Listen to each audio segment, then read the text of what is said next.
Pakistani Prime Minister Imran Khan said today that he would like to have a televised debate with Prime Minister Narendra Modi to resolve differences between the two nations.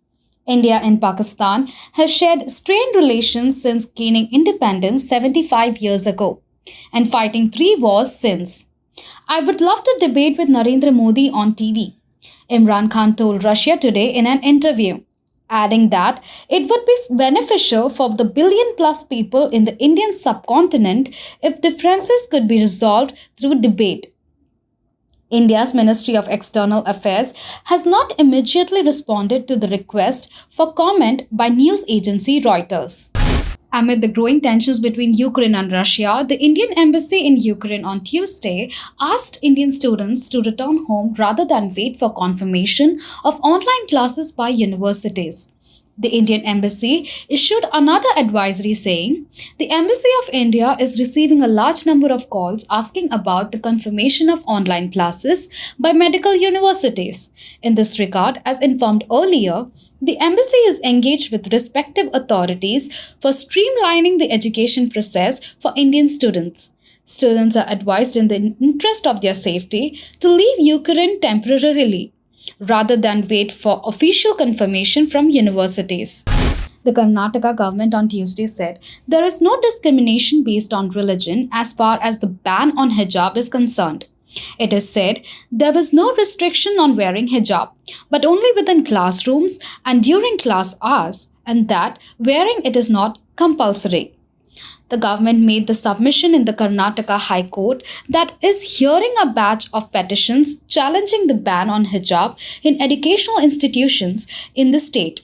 As part of his submission, on behalf of the government, Advocate General Prabhuling Navgadi said there is no restriction on wearing hijab on campus. It is only the classroom and during class hours that the bar has been imposed. We have a law in the form of Karnataka Education Institution rules. Rule number 11. This rule imposes upon them a reasonable restriction of wearing a particular headgear. Amid continued protest in Karnataka Assembly over K.S. Ishwarappa's saffron flag remark, the minister said on Tuesday that while he admired BJP National Speaker J.P. Nadda, the issue had been taken care of by Chief Minister Basavaraj Bommai.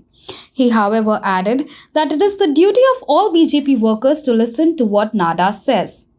Ishwarappa's statement came a day after Nadda, in an interview to a news platform, said he had reprimanded the Karnataka's minister over his saffron flag at the Red Fort comment.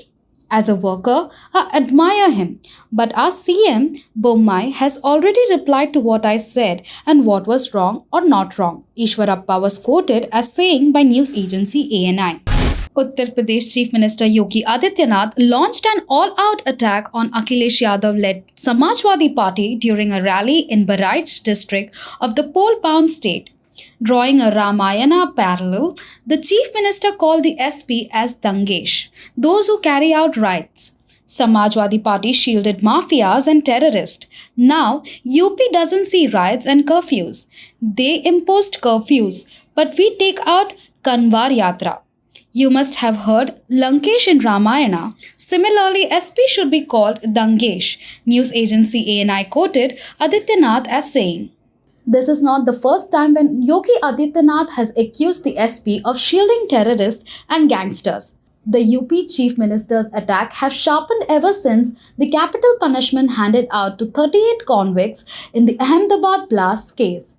During a poll rally in Pilibhit few days ago, Yogi Adityanath had linked the Samajwadi Party chief to one of the accused involved in the 2008 Ahmedabad blasts.